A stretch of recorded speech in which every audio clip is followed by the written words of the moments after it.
Welcome to Humble Hospitality, here at Oak and Number with our co-host, Doug Poole. How are we doing today? Good. How are you, Mr. Green? Fantastic. Outstanding. What's going on? Man, working. Yeah, busy week. Yeah, I feel like I only get to see you when we do these. I know. You're like, hey, you want a job? I'm like, yeah, dude, I'll come hang out with you all the time. No, I never see you. No, you never see me, except for when we need to discuss our quest of humble leadership. Yeah, through hospitality. See what we did there? Hospitality, through the lens of hospitality. Yeah, I like that. Yeah. Like See? Good thing we brought you on the team. Yep, absolutely. Excellent leadership. Yes, thank you. How's your weekend? Good. Good. I worked, so Excellent. no days off. Good. Don't need them. Good. They're overrated. Yep. However, this is where the dichotomy of leadership comes into play, because I did have some days off. Good. You know, Well, you kind of deserve them. You're opening restaurants like a madman.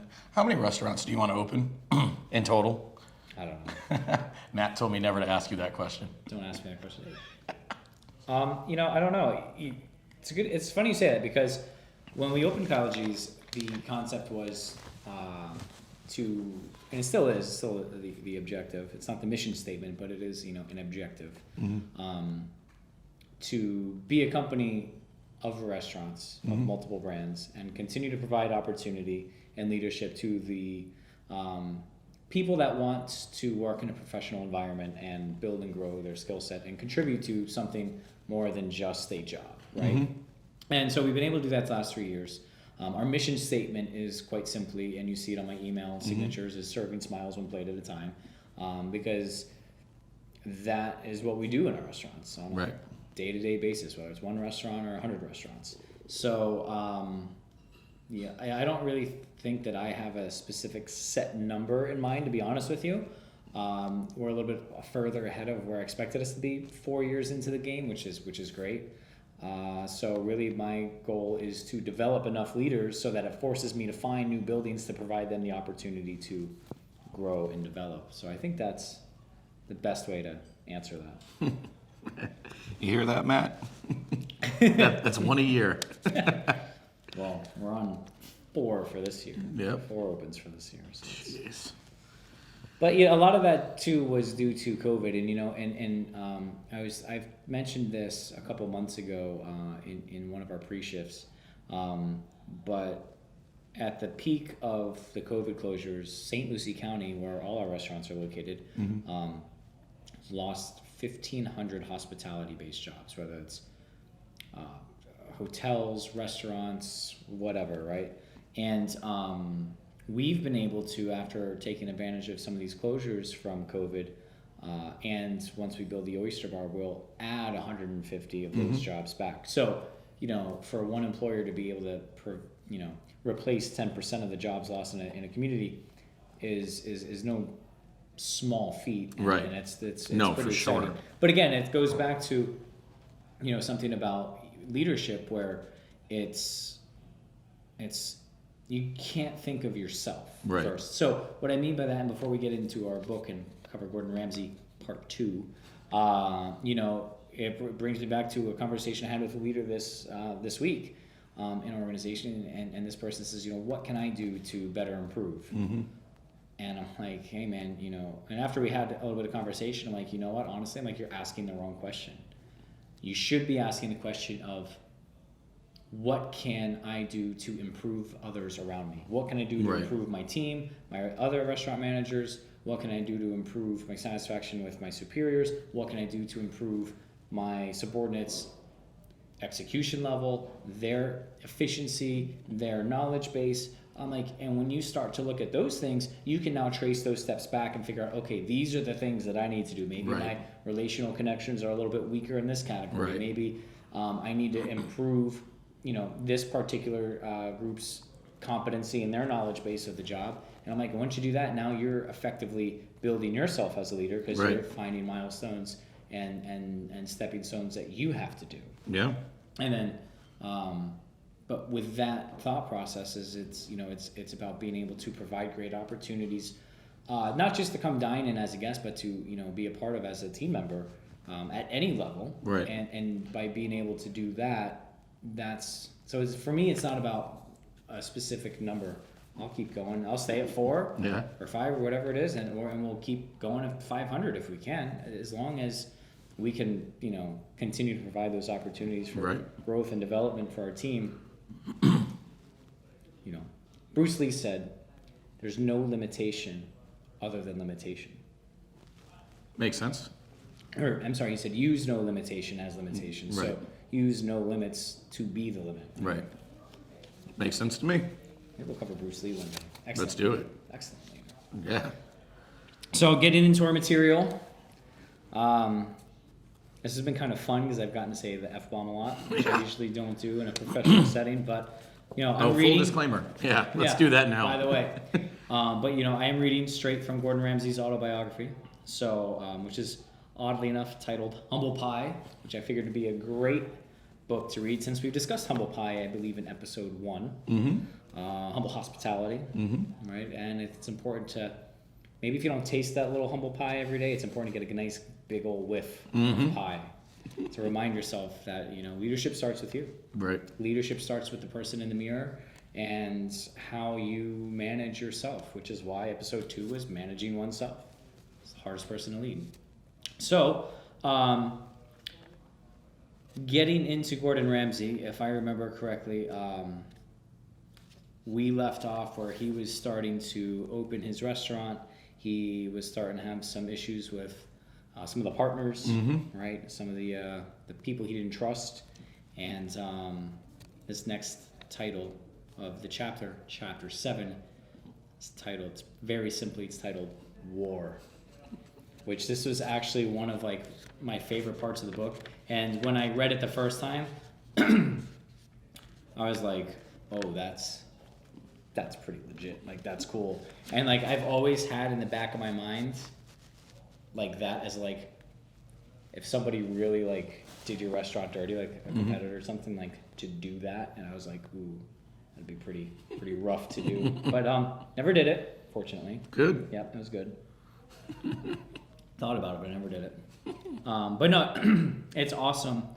Awesome chapter. We only have a couple chapters to go, and actually we're gonna stop short of right when he starts to become the nationally known, or I'm sorry, the internationally known, world-renowned chef. And that's kind of where we're gonna stop it there, because everyone knows the story from that point forward. So again, digging into where he came from. If you haven't listened to episode 11 yet, go back and listen to 11 first, or listen to this and then go listen to it and then listen to this again, whatever. The more the better. Yeah. But yeah, we're gonna get right into it, right in the middle of the book. So, chapter 7, War. We got our first Michelin star at Aubergine 14 months after we opened our doors in 1995. I was still only 28 years old. I got my first star and Marco got his third. 2 years later, in 97, we got our second. So we went from nothing at all to 2 stars in just 3 years. The only other restaurant that had ever achieved this was Harvey's. Everyone came: Princess Margaret, David Bowie, Robert De Niro. We were so busy, not even Madonna could get a table. Boom. It's pretty legit. Yeah. That's a good problem to have. At this point, things started to get interesting. Love that part. It was around now that my relationship with the Italians, Claudio Pulse, and my other partners, Giuliano Lotto, Franco Zanalato, began to get difficult. My relationship with Marco has also started to get the same way. A few months after I got my first star, Marco told me he needed to talk to me. My chef is leaving, he said. I'm going to give you a share of my business. I'm going to make you my best of chefs, and I'm going to pay you 100,000 pounds a year. You'll never need to worry about money again. Don't tell me now. I want you to think about it. Let's have dinner Sunday night. Fuck me. That Sunday, over dinner, I told him, that's an amazing offer, I said. The thought of running your 3-star restaurant is a huge honor, but I was with you at Harvey's when you got those 2 stars, and to be honest, all I want to do now is win 2 stars myself. His reaction was immediate and shocking, even though I had more experience than most of his temper. He didn't bother trying to persuade me that I was wrong. He took it personally. Unwittingly, I had crossed the line I hadn't even known was there. You're fucking mad, he said, whereupon he started raving on about the inside story of my Italian business partners, including how much debt they were in and what their plans were for Aubergine. That was his first restaurant. Jesus Christ, all I'd done was turn down his fucking job. They're about to pull the plug, you said. They're going to sell the restaurant and you haven't got a pot to piss in. Again, it's just...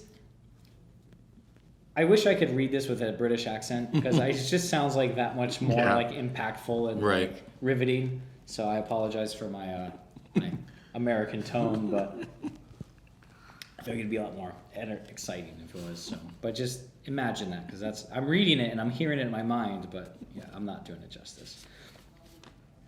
It's the effort that counts. It is. So I went to Claudio.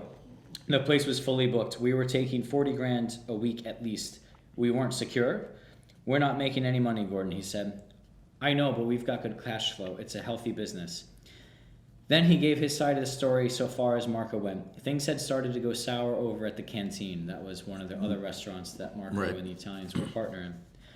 Michael Caine wanted the restaurant to keep it simple, to serve fish and chips and decent steaks, but Marco wanted to push the boundaries a little. Not long after this, Marco quit the Canteen. So although I hated being piggy in the middle so far as the Canteen went, after Marco's exit, sometimes had to help out in the kitchen there, advising on menus and so on. I relaxed a little. It seemed to me that aubergine was safe for now. Even so, at the time, paranoia had started to kick in, and I was convinced that Marco was trying to get back at me for turning down his offer. When aubergine picked up the unexpectedly bad review, it was by Jonathan Meades in the Times, and this is where things get interesting. I was convinced that he was somehow behind it. Ditto, a horrible review by A.A. Gill, the restaurant critic of the Sunday Times. I knew that Gill and Marco went shooting together. They are best buddies to this day, so it was easy to convince myself that they were in cahoots. Would Marco have arranged for the two most famous restaurant critics in Britain to fuck me over? I really do not know. In a way, it is funny now. The stuff they were writing was so obviously rubbish. But still, I felt vulnerable and twitchy and very, very nervous. I can now see with hindsight I was probably just being neurotic. Then, out of the blue, Claudio told me that he and the others wanted to open a second fine dining restaurant. Again, they would give me a 10% share. All I had to do was find a chef. Immediately, I thought of Marcus Waring, whom I just sent off to Paris. So he came back and we opened La Orangère in St. James. It was a huge success. Even A.A. Gill liked it. It won a Michelin star just after 6 months. The Italians offered to convert my shares in Aubergine and L'Orange into a share of the restaurant group as a whole. At the time, this seemed a generous offer, and I accepted. The group was turning over plenty of cash. So my restaurant was turning about £2 million a year, and L'Orange, a relative baby, was turning about $2.5 million a year. If you looked at the talent we were nursing, we were just getting stronger and stronger. Oh, little leadership, bench strength, little development. Excellent. Nice job, Chef Gordon. But then the partners started talking about bistros and brasseries and even a pizza joint, of rolling out more and more restaurants, all aubergine inspired, and I started to get nervous.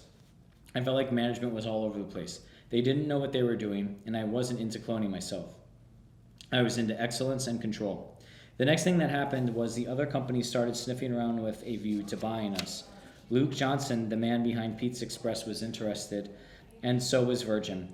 These guys in suits would show up, and I would have to appear excited and enthusiastic when I wasn't really interested in selling my share at all.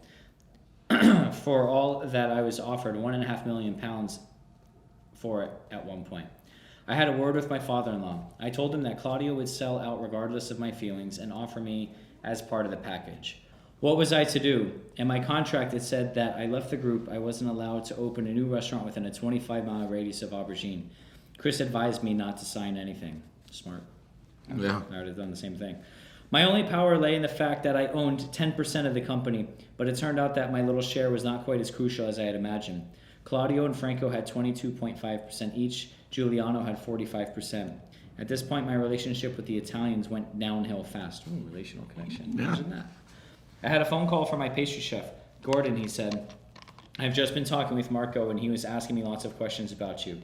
He wanted to know how many hours you were working, how many nights a week you're there, and in his office there were copies of all the menus from Aubergine and L'Orange. What had happened was this. Giuliano and Franco had realized I wasn't interested in signing anything, least of all an agreement that if I sold my shares I could stay on as a consultant. So now they were lining up Marco as a consultant. They were going to use him as a stick to beat me. The plan was to tell me that if I didn't sign the contract and they didn't sell the group, I'd be out anyway to be replaced by Marco. Of course, Marco denied this. Claudio, meanwhile, told me to keep calm and that if we stuck together, there was no need to worry because between us, we had a good share of the business, irrespective of what Giuliano and Franco did. But what I didn't know is that the bastard was on the verge of selling his shares to Giuliano, who wouldn't need my shares then anyway. I was going to get fucked either way. He was selling me up the fucking Swanee. How did I discover all this? I had my own spy, as it happens. I had a call, cloak and dagger style. This is so cool. Yeah. Right? Watch your back, said the voice on the other end of the line. Don't trust any of them because they're all bastards. They're all out to screw each other, and there's a massive fucking deal going on. They're about to sell the company, and they're going to sell you with it. Don't listen to Giuliano and don't listen to Claudio and stay away from Marco. The person hung up. A lot of rumors were swirling about London in the restaurant world like steam over a pan of stock. Aubergine's going to be taken over by Marco Pierre White, people were saying, or Gordon's about to lose his 2 stars. Marco was delighted. Victory at last. I was 31 years old. Tana had just got pregnant with our first baby. I got myself a fucking new mortgage and I was up to my fucking eyeballs in debt. Basically, I was totally in the shit. I created this phenomenal restaurant and I had nearly killed myself doing it, and now it's going to be taken away from me. So I did the craziest thing I have ever done. This is the cool part. The night I came up with my master plan, I couldn't sleep, so I went up to a little cafe by Chelsea Bridge and got myself a cup of coffee and a bacon sandwich, and I sat there all night plotting how I could secure my bollocks. What I needed was an idea that would turn the Italians against Marco. That was all their plans would crumble to dust, and I needed to keep my own nose clean for the time being at least. Marco had been my mentor, but I had outgrown him. Now I was the threat. I had 2 Michelin stars, and he could see I was within sight of my 3rd. I knew he could not live with that. Well, there was no way I was going to allow him to take everything I had worked for year after year, 16 hours a day, 6 days a week. Although I was young, 31, I was not going to roll over just because it was Marco. There was no way I would ever let him take away my family's lifeline. By morning, I had it. I would organize the disappearance of the reservation book, and to the Italians at least, I would make it clear the disappearance was the work of Marco. In the days before computers and the internet, a top restaurant's reservations book was its greatest asset, worth its weight in gold. We were fully booked between 4 and 6 months in advance, and the book had all the details of every single one of those bookings. Without it, the place would descend into total chaos. So that's precisely what happened. I made it disappear. Like, how legit? That's fucking OG, is that? dude. He's like, oh yeah. And it's true. Like I still know some old school operators in this area. It's got notes, what they like, their phone number, their what table they like, what serve they like all these information. And it's a handwritten still dossier. That's crazy. And like, can you imagine losing that on like New Year's Eve? Can you imagine losing that on like Valentine's Day? Any day, even a Saturday would suck, but on like holiday. I mean, not that he did on a holiday, but. Well, if you're booked out 6 months in advance, every day is a fucking holiday. But think of like the balls and the risk. I mean, you're still a partner in that restaurant, and you're like, I'm gonna self-sabotage everything but the deck was stacked against him. But he's a fighter, and that. But that's what sometimes what being a leader is you've got to stand up and say, you know what, no, this is not acceptable. This is not going to be the standard, and I refuse to be led in this direction. Right? Pandemonium ensued. Excellent. Needless to say, the news of the disappearance spread like wildfire. We were inundated with calls from punters who didn't actually have reservations, but were happy to try it on knowing the mess we were in. As for the newspapers, they were avid for details, and I was all too happy to do as many interviews as they wanted. Only someone in the trade would know the value of a reservations book, I told journalists. The Italians, meanwhile, were deep in shock. They were starting to get really panicky. Even though Marco denied his involvement, he couldn't actually prove it. And besides, who else would want our reservations book? He thinks he's going to get control of the restaurant anyway, I told them. This is just him getting ahead of himself like usual. But the thing that really convinced them was the skullduggery was was when the previous night's reservations, photocopied from the book, mysteriously started being faxed through to Aubergine. Sometimes it arrived from a call quick near to one of Marco's restaurants. It worked like a treat. Framing 101. Where did I keep the diary during all this? Oh, I had it in a very safe place. It now looked less and less as if Marco would be taking over anytime soon. The Italians were unbelievably pissed off with him. In fact, they were right back on my side. I was relieved. If Marco had taken over, all I had worked for would have been lost. It wasn't just that I no longer liked the man, I no longer trusted him to act in my best interests. Oh, so fair to say Marco lost a little leadership capital, Yeah, he did. right? But it goes back to what I said earlier. Think about how you can help your team, your colleagues, even if they're not in the same restaurant or business of you. Right. Think about the restaurant community as a community, or Right. your community as a community, and figure out how to help and assist that way. At the end of 1997, I'd been approached by David Levin, the owner of the greenhouse, who was looking to replace Gary Rhodes, who just left. Levin had made what seemed like a very generous offer to me, a salary of £150,000 and a year and a 5% share of the business. Levin also owned The Capital, one of London's finest restaurants, so the idea of working for him seemed very attractive to me. Unlike the Italians, who seemed at bottom uninterested in the idea of fine dining, Levin knew all about it. He also knew that correctly managed, excellent restaurants could make as much money as pasta joints. This is true. Mm-hmm. However, in the end, I'd refused his offer in spite of the fact the prospect of working at the greenhouse involved considerably less risk, the idea of opening up on my own. Why? Simple. I had arranged for my father-in-law to have lunch with Levin, and he'd come away from that meeting, how shall I put this, somewhat unimpressed. Our big problem with the Italians had always been that they didn't have my best interest, my welfare at heart, and Chris worried that with Levin I might be dealing with more of the same. Still, Levin had drawn up a contract, and Chris and I were called to a meeting on his lawyer's Withers to look at it, or so we thought. To our amazement, this turned out to be a completion meeting rather than a discussion of my future. Levin, meanwhile, didn't even turn up, sending his son Joe as his proxy. Daddy was playing golf, we gathered. I felt my father-in-law kick me a couple of times during this meeting until finally he asked if we could be excused for a couple minutes outside. Chris looked at me and said, "What is it you really want, Gordon?" "A 3-star restaurant," I said. "Well, no such establishment exists where the chef owns only 5% of it," he said. We made our excuses and left. I suppose this offer and Chris's attitude to it helped me get things clear in my head. It was my own place or nothing. Full steam ahead. So, wartime battle fighting there, Yeah. right? That's pretty OG. So I guess needless to say, And by OG, I don't mean like overly good. well, yeah, but needless to say, I mean, a lot of leadership lessons there, Mm-hmm. you know, and, that's why you got to deal in honesty.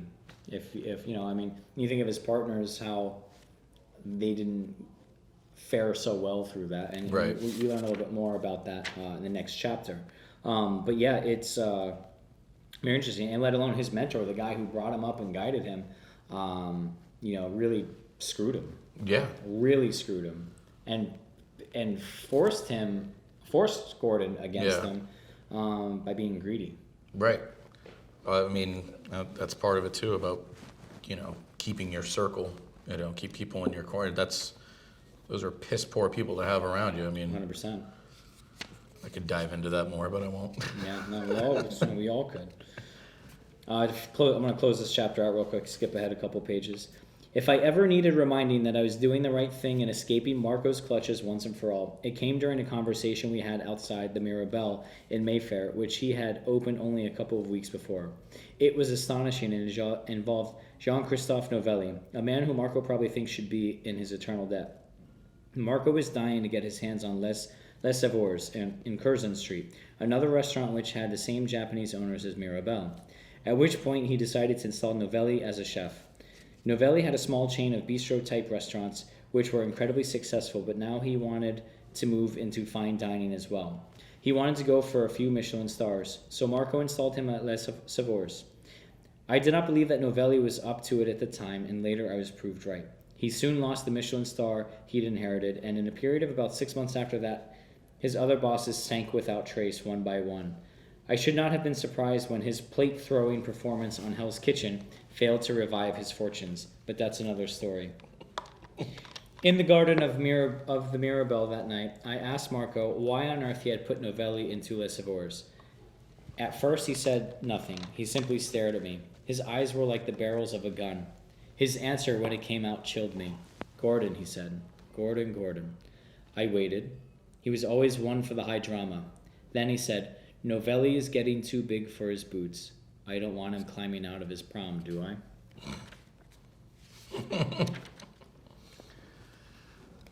Jesus. Crazy, I right? thought we had restaurant Sabotage. shit like that here. Jesus. No, I mean- I guess it's dialed down and get diluted over the years. Is it though? I mean, that was 90. Well,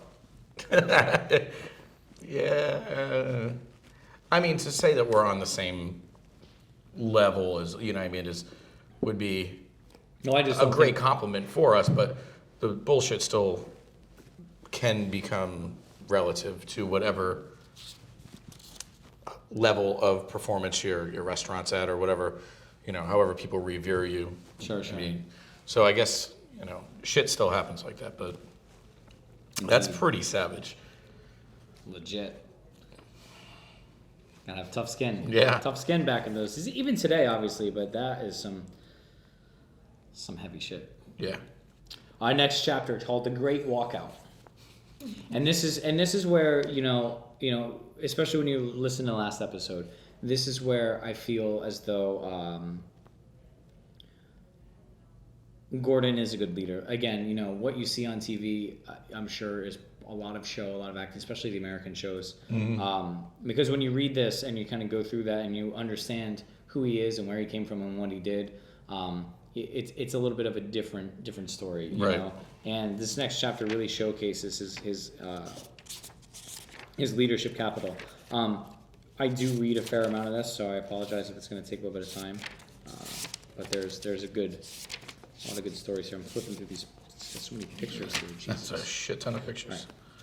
So, but yeah, I mean, you know, this is a great example of leadership capital, and not only what it takes to get it, which we've kind of been going through a little bit, but also the power of it. Right. And when you truly connect with your team as a leader, or even as a follower, when you're connected with the leader, and you know, anyway, we'll see. So being a leader worth following. 100%.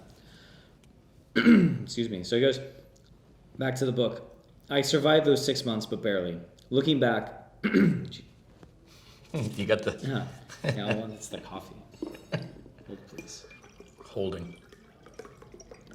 All right. I survived those 6 months, but barely. Looking back, I'm still not quite sure how. Without telling me, Franco and Claudio had sold their shares in the company to Giuliano, which meant that he now had 90% of the business. In other words, he owned it. It didn't matter to him at all. His manner became very forceful. We're going to open 7 days a week, he started saying. We're going to put up prices. He had no feel for running restaurants at all. At least Claudio and Franco were restaurateurs by trade. Giuliano was a former stockbroker. There was even talk of a bistro in Bermuda. He also wanted Jean-Claude to go off and manage Memories of China, and he wanted my sous chef to go and help out Spaghetto. Both were other restaurants in the group. My staff were no longer my own, it seemed. Gone were the days when he asked me to do something. Now he simply told me. I didn't like his manner at all, but the one thing he had failed to do was tie me down contractually. I still hadn't signed anything, and this turned out to be a fatal error on his part. Finally, the deal on Royal Hospital Road was closed, secretly, of course. It was a huge relief. I wasn't sure how much longer I could keep massaging Giuliano's hefty ego.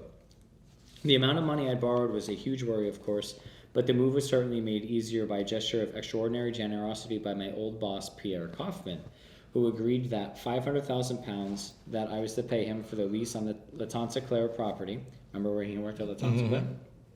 So he struck a deal, $500,000, and he goes, I was to pay him $375,000 now and £125,000 a year later. This was fucking decent of him.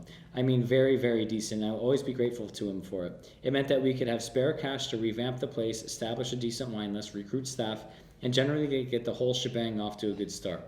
I felt unbelievably excited, and now it was time for me to get around to resigning as a director.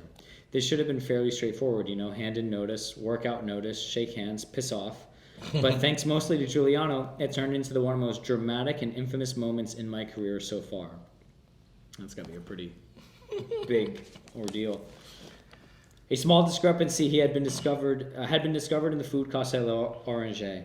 Meanwhile, the company wanted Marcus to sign a 4-year deal tying him to the group as a way of reassuring investors. So far, he had refused. He wasn't keen on the direction the company was now taking either. When this so-called discrepancy was found, Giuliano had an excuse to turn on Marcus. Sign this fucking deal or I'm going to sack you, he said. Marcus was unruffled. Well, first of all, if I sign, I'd like to see the certificate of my 10% share in the company, which I was offered 4 years ago, on which I still haven't laid my eyes, he said. Marcus is from Liverpool. He's a straightforward kind of guy. But nothing doing. One Friday night long after, Giuliano came to me and told me that if Marcus didn't sign the contract that very evening, he would sack him in the morning. Are you mad? I said. You're going to sack the head chef. Giuliano was about to make the biggest mistake of his life, and as a shareholder, unfortunately, I had to accompany him to L'Orange to watch him make it. I made my position as a bystander very clear to the staff. I have no part in this, I said. He's the largest shareholder, but I have to stand here and witness it. Giuliano turned to Marcus and said, your share has just gone down by 2%, and I'm going to sack you if you don't sign this deal. Well, I'm not signing it, so sack me. Marcus was duly sacked and marched off the premises. Shortly afterwards, Giuliano left the building, at which point I gathered all the staff around me, both from L'Orange and Aubergine, and told them I was going to stand by Marcus. I was leaving, resigning as a director, and I was going to open a new restaurant. You're more than welcome to come and join me, I said. I hope there'll be a job for all of you, but at the moment, nothing is certain. I'm leaving because I'm not happy with the direction this business is going in. If you want to hand in your notice and follow me, that's up to you. Personally, I can't tell you what's going to happen next, though in my view, both L'Aubergine and L'Orange are finished for good. Angela was there, Sarge was there, Marcus Q was there. All of us had tears in our eyes. My fucking right-hand man had been sacked, I went on. He sweated his bollocks off for this company for the last 5 years, and I won't have it. What happened next was amazing, although it didn't, if I am truthful, surprise me. I have always had a loyal staff. Whatever rubbish used to get printed about my abilities as a boss, the ludicrous allegations that I'm a bully, and I knew that once I had left the building, Giuliano would be lucky to hang on to even the humblest kitchen porter, but even so, it was immensely touching. On the spot, 46 members of staff walked out, and in doing so, effectively closed down 2 of London's best restaurants. Holy shit. Hey, you know those stars? Yeah, throw them out. You don't need them anymore. Yeah, good luck. Both Aubergine and L'Orange were shut for several weeks while Giuliano frantically tried to cover new staff, which meant that the company was losing an awful lot of money. Both restaurants turned over £100,000 a week between them. This had a knock-on effect, annoying customers with existing reservations who took their business elsewhere, while other potential customers, quite understandably, had no interest in eating in either place if their acclaimed chefs were no longer in the kitchen. Those restaurants were Marcus and me, and it was nonsense to think they could replace us without anyone noticing. Giuliano was incredibly naive to think he could pull that off. Of course, the slight hitch was that I was tied to a notice period. I had to stick around for 4 weeks irrespective of what my staff did, or at least I had to be seen to stick around for legal reasons. As soon as Giuliano had found out that the staff had gone, he was right back in my face. Gordon, you can't do this to me, he said. This is ridiculous. The guy was bawling his eyes out. Listen, mate, I said. What I can do is cook for a table of 4 on my own, and I can open for lunch and dinner until I leave. I am resigning as director, but as a chef, I'll be here for another month. What I can't guarantee is that I can run the restaurant at full capacity or that I can deal with L'Orange at the same time. 4 covers are about your lot. It was hilarious, really, the utter seriousness with which I told him I would be able to cook for a table of 4. You see, he couldn't straightforwardly blame me for the walkout, whatever he felt in his gut, because I was still standing there. I was fucking standing strong, waving my flag. He must have sensed that I was behind what had happened, but he had no evidence. Just like Denzel Washington says in Training Day. It's not what you know, it's what you can prove. Excellent movie. It's not in the book. That was my commentary. And my behavior now was, well, it was impeccable. I might have been taking the piss, but I was also sticking to the letter of the law. Naturally, the press had a field day. As soon as the news of what happened got out, the telephones went mad. Every journalist in London wanted the scoop. By the evening, there were TV camera crews outside the street. The London Evening Standard had the story on the billboards, and we still have a copy of the prominent display in our head office. Staff walk out and protest at chef sacking. For Giuliano, it was the worst kind of publicity. The next few days were pretty strange, I would imagine. Yeah. Giuliano told me to get some agency staff. Meanwhile, he started bringing chefs around. Chefs who had all the gall to think that they could run aubergine. Looking at most of them, the very idea was laughable, insulting even. I used to stand on the stairs and watch them troop in, my jaw swinging in amazement. Even David Cavalier came for a look. He was clearly in a different league to the other candidates, as he used to be at L'Escargot, and later had his own place, Cavalier's, where he'd also won a Michelin star. I gotta go through all these pictures. Pretty cool, a lot of pictures of like Gordon growing up and stuff. Yeah. Here. When he saw that I was still sitting there, he could hardly believe it. I showed him around myself. He was soon seething, frothing at the mouth. I made it clear that the restaurant hadn't paid any of its creditors for months. Aubergine was a cash cow, and the company had made sure that they had used it as much as they possibly could to fund other parts of the business. Knowing that, because it was so famous and obviously successful, creditors were likely to have their time before they came knocking at the door. As I handed my resignation in, Juliana was still insisting that we could work things out, but I'd waited 18 months to have my say, and I wasn't having any of it. Don't you know how hard I've been working over the last fucking year, I said. My wife was pregnant with our first child, and we had all sorts of complications and difficulties with that, and all the time you were trying to undermine me. I swear to God, under no circumstances would I ever even think of doing business with you ever again. Now you're clearly on these restaurants. Fuck off and run them. I must have made for quite a terrifying sight. My eyeballs were out on stalks, my veins pulsating like I was about to explode. As for his eyes, they were filling up. I thought about all the corporate entertaining he'd done, all the big wigs he'd brought in, all the money men I'd impressed on his behalf with my cooking and my profits. It's time for you to learn a few hard lessons, I thought, the hard way. A few weeks later, on the 1st of September 1998, we opened the doors of Gordon Ramsey Royal Hospital Road on the site of the old La Tante Claire. I found jobs for every single person who'd supported Marcus and me. It was thrilling, but our troubles weren't over yet. That's pretty poetic, by the way, about the pictures being there, because it's like a pretty good reminder that some kid, that wanted to play soccer, ended up being so influential in the restaurant world that he shut down 2 restaurants. 2 of the best restaurants in London that the news came out about.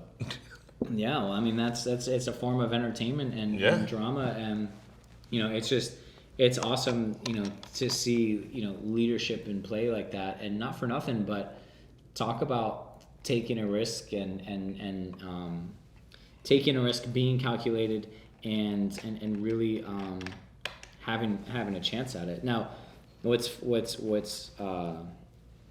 funny is he got his first restaurant in the start of one of the restaurants that actually really catapulted his career, La Tante Claire. La Tante Claire, yep. And like when I read that again this time, because I didn't remember that part, but when I read it again this time, like it really hit home for me, because Kyle G's it was where you is started. where I started. Yeah. I started as a line cook there, and then it sat empty for 9 years, and then I became the executive chef after it reopened for the first time, and I was there for a year, and I had to walk out on the owner, and I didn't bring all 46 people with me. Yeah. But I brought a bunch with me, and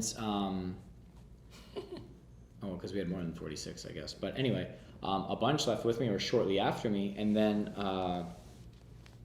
then 4 years later, I got to take over as my own. So really, really just bizarre parallels there. That is really exciting, to say the least. Sure. Yeah. So this is the last chapter we cover. It's called The Sweet Smell of Success. And I think it's pretty cool because it talks about, the scope of it. And when you think about, the first passage I read in the last episode, where his clothes had patches on patches and they were pretty much homeless, to where at the time that he wrote this and kind of where they were at as a company and some of the things that they were able to accomplish is really cool. So back to the book. Our customers are not only men in suits on expense accounts, many of them are women, and lots of them came from out of town. I regard that as a tribute to Fanatic, well-balanced menu, and it was certainly one reason why Claridge's was an immediate hit. So this is another restaurant after Royal Hospital Road took off. Skipping ahead a little bit, obviously. In our first week, we received over 500 telephone calls and some 300 faxes requesting reservations. In our second week of trading alone, we welcomed some 1,500 guests. Some of the hotel's regular clients were not at all happy. One day, one of the guests accosted me in the lobby. "Young man," she said, "I've been waiting for you. I've been coming here for lunch for 42 years, and now I'm told I can't have a table." I love this accent. That one I can do. You could do, yeah. I apologized and asked her if she had tried to book. "I've never had to book before, and I don't intend to start now," she said. She then told me how appalled she was to see the restaurant so full. Okay, so any of my team members listening to this right now, how many times have I had this conversation in the last 4 years? And it's a good thing to have. Yeah. Certainly, because it's full and this, that, the other. Obviously, we try to make accommodations for our regulars. But, when we opened Kyle Cheese, they said, listen, this restaurant's going to be for the locals. Mm-hmm. Snowbirds, great, whatever. You're going to come in, you're starting to come in, but we're going to take care of the locals. We're going to take care of our team. We're going to take care of our community. Right. We've got bills 12 months out of the year, and we want to build relationships with our locals and our communities. So I can't tell you. Yeah, I think they kind of like gave up trying to get in because we're full. But I don't know. Which is kind of nice because they're not the nicest people ever. So, that's really bizarre to say, but we've had this conversation multiple times. So I could relate to this part too, which is why I wanted to cover it. She told me how appalled she was to see the restaurant so full. What she wondered had happened to the days when one could have a quiet lunch with a friend without all this palaver. I was lost for words. And I don't know what to say. They're like, why can't I just have a quiet lunch and have my table I've been going to for 10 years? I'm like, I don't, because it's full. I'm sorry. Like, we're it's not not the old owner anymore. Yeah. Sorry. I can't, we're busy. Now we were on our way. A precedent had been set. It was possible to run more than one restaurant to the same high standard. The restaurant in Claridge's soon won a Michelin star. So what I took out of this was a great example of, when some of the people that have been accustomed to, the old regime, if you will, and they complain and squawk and make a bunch of noise because it's too busy or it's too loud or whatever it is. I mean, that's usually a good thing as long as, I gotta say this with a very bold disclaimer, as long as you are still executing and holding your standards high for your food quality, for your hospitality, for your ticket times, the cleanliness of your restaurant, your procedures, your strategies, all those things. And if you're doing that, that's only going to ensure that your restaurant stays busy. Right. And that comes from having a good culture and have good leadership and being able to, be able to execute those mechanical procedures in a timely function, right? So although in the hospitality industry we're often trained that, oh my God, this complaint, and it's like earth shattering, the world stops because somebody complains. Yes, that's bad. Right. However, sometimes you have to look a little bit deeper than the fact that it's just a complaint and understand what the underlying tone is. If they're complaining that you're too busy and they can't get in, good. Yeah. Solve it by helping them make reservations earlier in advance or doing something else creative. Right. Other than just saying no, Right. Figure it out. But that's a good problem to have. Yeah. And sometimes you have good problems. I love good problems. Yeah. So we opened another restaurant called the Connaught, and I'm going to read a little bit about that, and then we get a little more, and that's pretty much about it. Nice. So the Connaught experience, which was fraught with risk and difficulty, I must admit that I did feel as if anything was possible. On the other hand, I am never complacent, and when the idea of us taking on the Savoy Grill came up, I still couldn't quite believe it. And I thought the Connaught was stuffy. The Savoy is probably London's most famous hotel, patronized by everyone from royalty to Marilyn Monroe, and Elizabeth Taylor spent one of her many wedding nights there. And more than any other restaurant in London, the Savoy Grill was the favored lunch spot of the establishment, which is the government in British terminology. It was famously where Winston Churchill used to eat after his death. His favorite table, number 4, was left unused for a year as a mark of respect.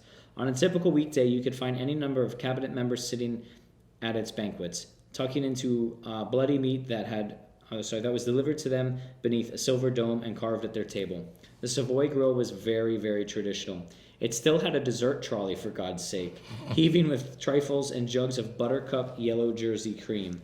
Changing it all was going to be like messing with the Holy Grail. A small part of me feared this, but another more mischievous part thought it was a fantastic idea. After all, when the hotel first opened in 1889, its head chef was none other than Auguste Escoffier. The food at Savoy Grill should be the very best. So Auguste Escoffier, we talked about him briefly in the last podcast. He's pretty much the father of cuisine of today. And he was French. Him and his recipes, his methods are like what culinary books and education is based on. He's the reason why there's the brigade system. So to be able to go into his restaurant and be like, cool, we're going to change this. Yeah. That's insane. That is literally changing the Holy Grail. That is absolutely insane. Jeez. Like, think of like, I don't know, someone who is like a forefather of some specific industry, and then be like, hey, we're gonna go work in the same workshop this guy worked in. Like going into like Steve Jobs' garage. And like, hey, we're gonna go remake Apple here. Like, it's just like, it's cool, but it's wild. So, all right, a little bit more. Boom. Indeed. There it is. Since the Savoy, we have gone from strength to strength. The Boxwood Cafe, also designed by Barbara Berry and inspired by restaurants like New York's Gramercy Tavern and Union Square Cafe. We're actually going to cover the book that covers those. Setting the Table by Danny Meyer. He wrote it, I think, in 94 or 6 or something. Great book. Shake Shack. Danny Meyer created Shake Shack. And so that's cool that Gordon Ramsay was inspired by these restaurants. It's just cool little world. Yeah. Anyway, proving that those who said it can't do anything other than hot cuisine was totally wrong. I was determined that I would be a child-friendly environment, and it is the only one of my restaurants where I'll allow my own kids to eat. Stuart Gillies is a brilliant chef, and the kitchen's Knickerbocker glories are worth crossing London for. More recently, we opened Maze and Grosvenor Square. Jason Atherton, its chef, has totally revolutionized our approach to fine dining with his small portions, a flight of food with a flight of wine, a kind of upmarket version of tapas or meze. He won a Michelin star inside a year, and I would say that the Maze Bar is one of the most glamorous in London. Abroad, we opened Ver at the Dubai Hilton and Cerise in Tokyo's Conrad Tokyo Hotel. Tokyo was an especially exciting challenge because my old boss, Joel Rubichon, was opening up there at the same time. As I write, we have just opened our first restaurant in New York, Gordon Ramsay at the London, and after that we have plans to give Angela a restaurant in Boca Raton, Florida, and to open in Los Angeles with other great partners, Blackstone. In Tokyo and Dubai, we don't own our restaurants, but we supply 10 of the most important staff. Elsewhere, we own the restaurant. This is the model that works best for us, but our commitment, even when we are acting as consultants, is absolute. Make no mistake about that. Every time I open a new restaurant abroad, the critics fill the newspapers with the same old stuff. That I'm spreading myself too thin and I'm merely putting my name to projects, and I cannot really control that this expansion is vanity and money rather than the passion that was behind, say, Aubergine.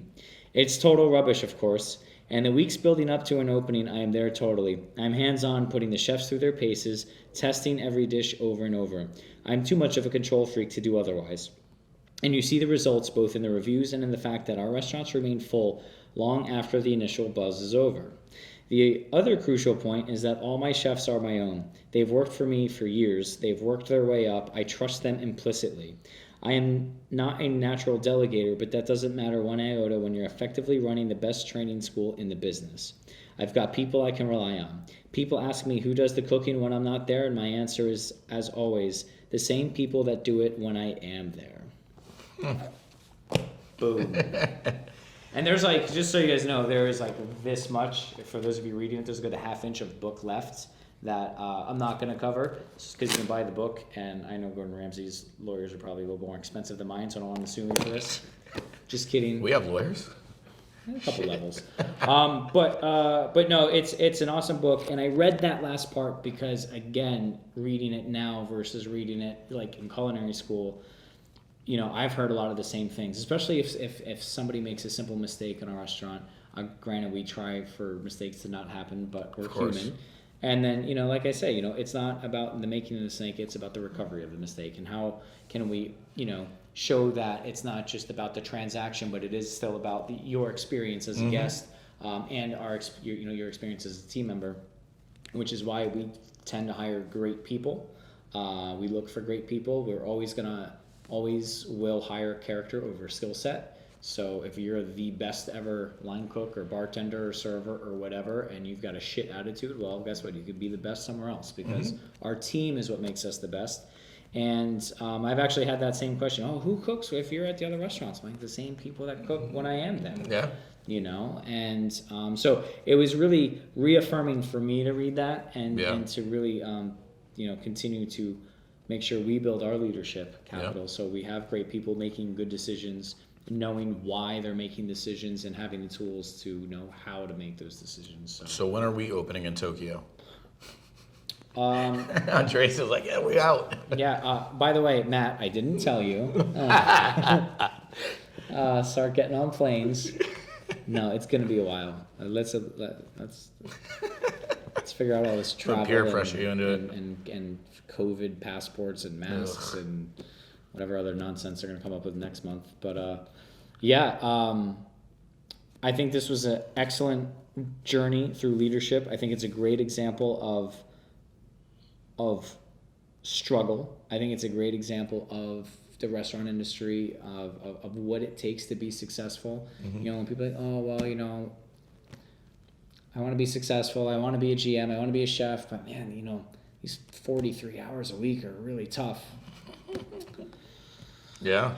I got nothing for you, bud. You know what I mean? And it's you gotta, to be effective, you've got to be able to think outside the box, and there's a lot of things that he did at every step of the way. Right. And those are the things that he highlights in his books. I'm sure every day there's a little thing that happens and he's like, well, how am I going to solve this today? And that's one of the great things, like, and I see this a lot with a lot of our team members, and just people I talk to, just in talking, just in, in communication, and people are like, oh, well, I went to school for this, and, school tells me I got to learn this and spend X amount of time here, and then I get, A plus B equals C, and that just hasn't been my experience. My experience has been you get out what you put in, and you've got to create the value in what you're doing. You've got to create that that intrinsic value, not just in yourself, but in your skill set, and to be able to grow your skill set, but also fill that void with those around you. So, some people are like, well, I'm going to keep working on this one project because if I never fix it, I'll always have a job. And you'll always stay working on that one project. And you're like, well, why didn't I get the promotion? You're still fixing your one project. Yeah. So, it's about leading oneself, and learning from not only our mistakes, but others. And that's why it's good to read these books, because you can learn from mistakes, you can learn from successes, you can learn from anything. You can relate to it. Maybe you don't relate to it. Maybe it's not something that you can go through. But it's very good to at least get more perspectives. Yeah. Which is why I like books. Yeah, we know. A lot of perspectives. We know. And these are directly from the people that lived it. You know what I mean? It's not cut and edited. It's not propaganda. It's not, this news station or that news station. Like, get the actual information. You know? So anyway, I think it's a good place to stop. I want to just point out the irony of it called Humble Pie, and he's wearing a $8,000 Breitling Bentley 47 millimeter and probably a $3,000 suit, but that's ironic. But I guess he deserves that. He worked hard. Yeah, he did. He worked hard. So, hey. Why not? Why not, indeed. Indeed. I still got to get that shirt printed. Yeah, print the shirt. Maybe they can buy it at this link here. Oh, see, you got it. See, I have so much fun with that. Andres is like, shit, I got to put more links. My favorite is... Can it fade into, like, can you... Yeah. We're gonna have an hour-long video of him just going like, look, look, look, look. Can you make that an explosion? Can you make fire come out of my hand? Challenge. Flavor through fire. Since we are at Oak and Ember, yeah.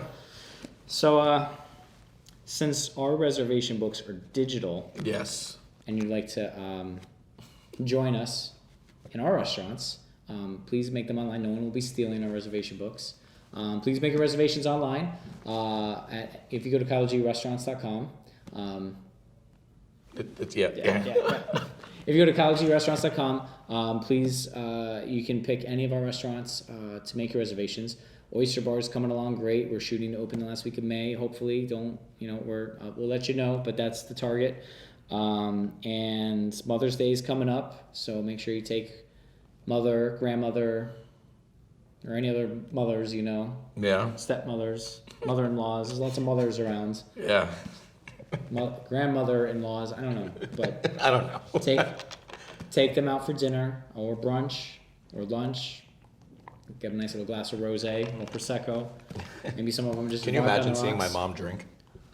That'd be hilarious. That would be hilarious. I haven't seen my mom drink since 1999. Yep, I remember it vividly. I will not tell the story because it's very embarrassing. Your mom's a nice lady. She is. She's a sweet lady. She's the best. Love that woman. I like my mom. Your mom's, yeah, I love your mom. Your mom gives me the hardest time every time I see her. For the last 15 years, she has given me the hardest time. Did you get a job yet? Yes, I have a job. Hey, she's just looking out for your best interest. I appreciate her. Absolutely. Love that woman. She loves you too. Yeah, she's the goat. Excellent. Well, I say we cut it for today, and we get back to our actively doing our activities to further our quest of being leaders worth following and serving smiles one plate at a time inside our restaurants. What do you think? Absolutely. Boom. Boom indeed. All right. You guys have a good one. We'll see you next week here at Humble Hospitality.